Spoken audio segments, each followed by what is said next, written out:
各位，有一句俗话叫做印度赚钱印度花，一分别想带回家。印度呢号称是外资的坟场，对吗？果然不虚啊此言。传来的最新的消息，莫迪老仙儿拉了坨大，不是玩了个大的，他们罚款美国的苹果手机公司380亿美元，搞得这个库克都下台了。而且 iPhone 18的屏幕已经开始减配了，这是要收割全球的果粉回血了吗？ IT 之家说4月21号啊，根据相关的媒体的报道，苹果公司表示，在印度发生的一场反垄断的纠纷中，由于其拒绝配合监管机构，面临高达380亿美元的巨额罚款。为什么呢？说苹果公司啊，被印度认定滥用其在智能手机市场的支配地位，始终拒绝提交印度竞争委员会要求的财务数据。他们要看那个苹果公司的财报，要把全球的财报都交出来。财联社最新的消息说，下月举行最终听证会，最高将会处以高达380亿美元的罚款。苹果公司去年11月在印度提起了这个诉讼。380亿美元是一个什么样的一个概念啊？有这个网友让豆包给算了一下，说苹果在印度赚了多少钱啊？2025年说销售额90亿美元，净利润约 3.6 亿美元，市场份额大概是 9%， 占苹果全球的仅 3% 的营收。那为什么要被罚380亿美元呢？因为印度是按全球营收罚，不是按印度本地赚的罚。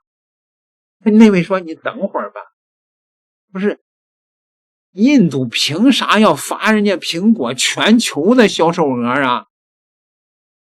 莫迪老仙儿啊，法力无边呗，那只能是这么说了呗，那你还怎么说？好吧，那为什么要罚苹果呢？是因为啊，这个苹果呀，它有一个苹果商店，你在苹果商店里下软件卖东西，你都得支付给苹果 15% 到 30% 的佣金，所以印度认为你构成垄断了啊。这个天价算法是怎么算出来的呢？按照印度本地的收入罚呢，才 0.9 亿。但是我为了多弄点钱，我2024年又制定了一个新规则，要按你全球营业额的来罚，最高罚380亿美元啊。印度呢要罚苹果，苹果当然不服了。苹果说你他妈阿三你算个毛啊，你还要我交全球的财务数据啊？美国都没让我交，你他妈阿三让我交，玩去玩蛋去。结果呢把阿三惹急了，阿三说他妈我就罚你啊，马上我就要罚你啊！这个下个月就开听证会。有人说380亿是什么概念啊？等于苹果 40% 的年利润，是等于苹果在印度40多年的利润总和。就是这些年苹果在印度也没赚这些钱啊，好家伙，这一把就让人给罚回去了。果然莫迪老仙儿来了坨大的吧？苹果这2年觉得自己还不错呢，还把那个苹果那个手机生产线从中国大量的搬到了印度。这回知道印度三哥的厉害了吧？一分别想带回家。那位说那印度这现在怎么穷凶极恶了呢？对，印度就是穷的尿血了。老话说得好，猪养肥了再杀，那是早晚的事儿。莫迪这回是真动刀了，要对苹果公司开出3800亿美元的天价罚单。凭啥呢？就因为印度悄悄把竞争法给改了。这次修改最让人瞪眼的一点，就是头一回拿全球营业额来当罚款的算账依据。啥意思呢？咱就拿苹果公司来打个比方，苹果在印度一年收入大概90亿美元出头，要是按10%来罚，撑死了也就罚9亿。可莫迪心里一盘算，这点钱对苹果来说跟挠痒痒有啥区别？印度国库塞牙缝都不够。于是莫迪来了个狠招，要么不罚，要罚就往死里罚，一次性搞波大的。就这么着，印度竞争法改成了，不管你在印度赚多少，只要你在印度挣了1块钱，就按你的全球总营收来算罚款。举个极端的例子，你在印度只赚了1块钱，但在海外赚了100亿，印度照样能按100亿的基数罚你10个亿。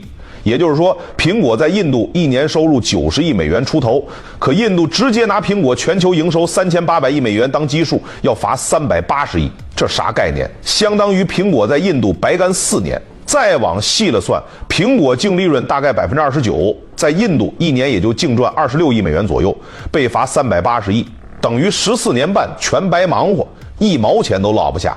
那印度为啥偏偏挑这时候对苹果下反垄断狠手呢？这背后有个大背景，印美重启贸易谈判了。之前特朗普对印度加征了50%的关税，印度外贸压力大的不行。为了缓和跟美国的关系，印度一度停了进口俄罗斯石油，还承诺对美国放开农产品市场，可以说是做出了相当大的让步。可偏偏现在印度自己掉进了2大坑，一个是粮食危机，霍尔摩斯海峡一关，印度化肥严重短缺，化肥不够，粮食产量肯定上不去，那就只能被迫多买美国粮食。一旦粮食这张牌没了，特朗普对印度的施压只会更狠呢。莫迪咋办呢？只能拿苹果当人质，给自己多攒点谈判筹码。另一个是能源危机，印度本来就严重依赖进口能源，就算恢复买俄油了，可俄罗斯那边的石油码头和炼油厂被乌军打得够呛，出口压力很大。印度只好转头从美国手里高价买委内瑞拉的石油，可印度又不甘心被美国硬割韭菜，想挽回损失，就只能逼苹果掏钱。说白了就是谈判桌上斗不过美国，那就直接抢美国公司。对印度来说，这简直是祖传手艺。印度为啥一直被叫外资坟场？你翻翻旧账就清楚了。2013年，诺基亚被印度罚了将近3亿美元。气得诺基亚直接关厂走人。福特汽车在印度折腾了20多年，最后亏了20亿美元撤出。三星在2020年也被印度罚了将近1亿美元。爱立信更是跟印度杠了好几年，最后宁愿关掉生产线也不交罚款。还有亚马逊和沃尔玛在印度也被调查过好几轮。那特斯拉为啥死活不肯去印度建厂呢？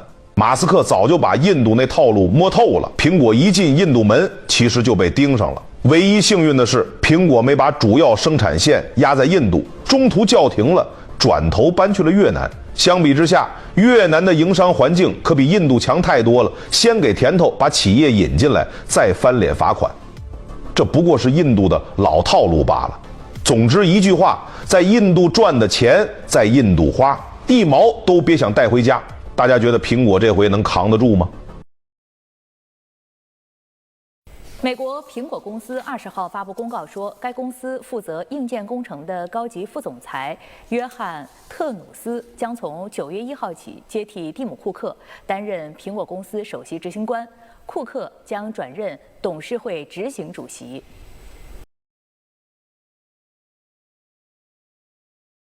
苹果扛不住了。库克直接就下台了。刚才那个视频里那个数据他说错了，说到了啊，应该是苹果在印度的40年的营收，而不是14年的，说到了啊。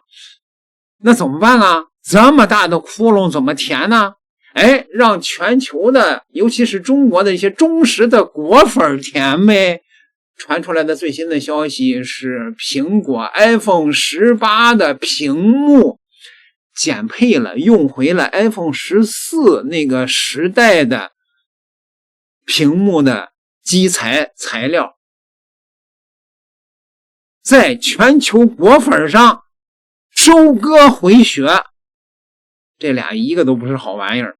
点个订阅吧，咱们下期再聊。